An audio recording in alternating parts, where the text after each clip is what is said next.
On October 10, 1984, a fire broke out inside of Olds Home Center, a hardware store in South Pasadena, California. And when firefighters arrived, the building was already becoming something too hard to control. Heat moved through the aisles, turning ordinary products into fuel. And unfortunately, by the time they were able to put out the fire, 4 people had succumbed to it. Caroline Krause, Jimmy Satina, Ada Deal, and her 2-year-old grandson, Matthew Troidel. And after a tragedy like that, the people of Southern California needed someone to explain what just happened.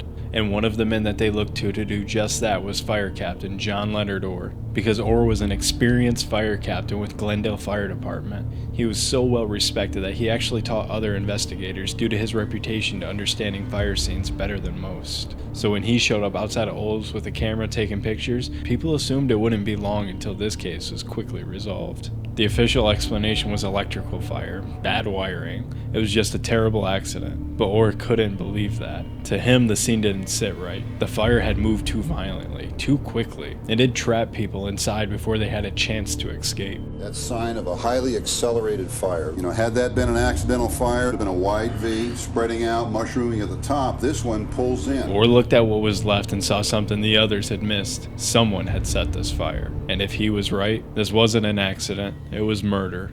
And that was the kind of investigator John Orr was known as. The man that could look closer. The one that could stand out in a burned out shell of a building and read it like a confession. Because fire left clues, patterns, and points of origin. And Orr had spent his entire life on finding them. But despite that, Orr and the rest of the investigation world couldn't help but feel a step behind with fires continuing to break out across all of California, in hardware stores, fabric stores, and retail stores, all places that were open during the day with customers still inside.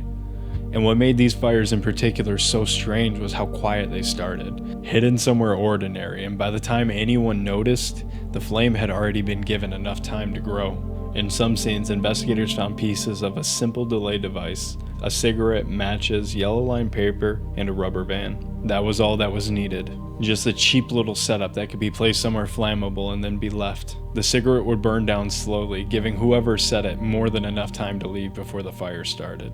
The unknown arsonist eventually picked up a nickname, the Pillow Pyro, because so many of the fires were connected to soft and flammable material, such as pillows, beddings, foam. And as investigators continued to search the pattern, there was one fire captain who could tell what the pattern meant. Because John understood the retail fires, he understood accelerants and delay devices. He knew how hard it was to prove arson after the evidence had burned. Typically, arson is more difficult to investigate because the majority of your evidence is destroyed. Fingerprints, devices used to set the fire and such are consumed by the fire, or worse yet, destroyed by the firefighters in trying to put the fire out. Or overhauling it after the fire has been extinguished. And that was the frustrating part. The fire destroyed the crime scene while committing the crime itself. And then in 1987, there was a conference held for arson investigators. And these were people that studied fires and criminal behavior. People just like John Orr. And around the same time, fires began breaking out in Bakersfield. And at a particular Craft Mart fire, the fire captain Marvin Casey found a device that looked awfully familiar. I had found a cigarette match device there at the Craft Mart store. But this time, the fire did not destroy everything. On that yellow piece of paper contained a singular fingerprint. Finally, the Pillow Pyro had left a piece of himself behind for the investigation. And Casey was starting to consider a possibility no one else wanted to believe. Maybe the person setting these fires wasn't a drifter from the outside. Maybe they were connected to the fire investigation world. And that's a hard to swallow theory for everyone, because firefighters are supposed to be the people running toward the danger, not creating it. Let's start a fire. But in 1989, more suspicious fires broke out near another investigators' conference.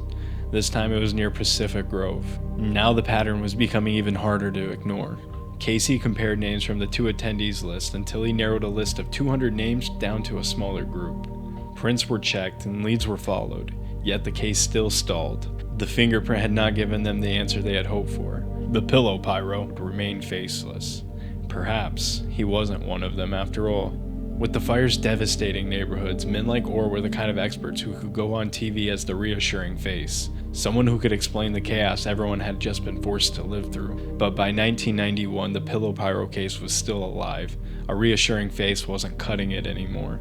The people wanted answers. So a larger task force of investigators were assembled, and they went through all of the old evidence, including the old Bakersfield device. This time, with access to better technology, the fingerprint was checked again, and now it had a match. And it wasn't to a drifter or a nameless stranger slipping through the cracks of California with cigarettes and matches. No, it was to the man abusing power and public trust. At that time, they told us that it was a positive identification to a man named John Orr. The fire captain, the arson investigator, the same man who insisted the Olds home fire was not an accident. One of the men entrusted in tracking down men like the Pillow Pyro was in fact the Pillow Pyro himself. Every strength Orr had as an investigator suddenly became something darker. His knowledge of fire scenes and delay devices were not only professional, and his ability to explain the mind of an arsonist was not just years of studying criminals. He could understand the monster because he was the monster, and his job just helped him hide in plain sight. Most criminals have to avoid an investigation, or could walk directly into it. If he was near a fire, he had a reason. And if he talked about the signature of the Pillow Pyro, he sounded like an expert, not a suspect. To him, the uniform offered something more than respect. It offered invisibility. After Orr was arrested in December of 1991, investigators looked deeper into his life and found something almost too obvious to feel real. He had written a novel called Points of Origin, and it was about, surprise surprise, a firefighter who used his specialized knowledge to secretly set fires.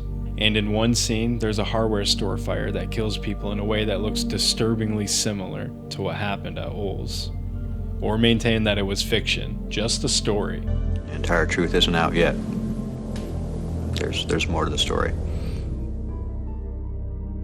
But come on, at some point a story stops looking like an imagination and starts looking like a confession in a costume. Fire gave him power and investigation gave him status. Together, they created the perfect loop. Start the emergency, leave, and return as the hero. Or could create the mystery and then stand in the aftermath as the one to explain it. He could be feared in secret and respected in public. He wanted to matter so badly that he was willing to create a disaster just to become useful inside of it. Orr had wanted authority for years. The police department did not take him. The Los Angeles Fire Department rejected him, but Glendale, they gave him the uniform. An arson investigation gave him the stage. For most people, being trusted with that job would have been enough. For John Orr, it was only a cover. In 1992, he was convicted in federal court on arson charges and sentenced to 30 years. And then a year later, in 93, he pleaded guilty to additional arsons. And only years later would the state case for the Olds Home Center come. But when it did, John Leonard Orr was convicted on 4 counts of first-degree murder. He was sentenced to life in prison without the possibility of parole. The exact number of fires he set may never be known. Some investigators believe it was hundreds. Some believe it was even more. But the exact number isn't even the most haunting part. It's that for years, the people looking for the arsonist causing so much pain were shaking his hand the whole time. I think he's very sick. It's very disappointing to work with someone and think that they have the same motivations that you do and find that they don't. John Orr did not just burn buildings. John burnt trust. He burnt the idea that the person explaining the danger must be separate from the person causing it. At Olds, 4 people died in a fire first called an accident. Years later, that fire would be the center of a much darker truth. The man pointing toward the point of origin knew where to look for the simplest of reasons. He had been there before the smoke.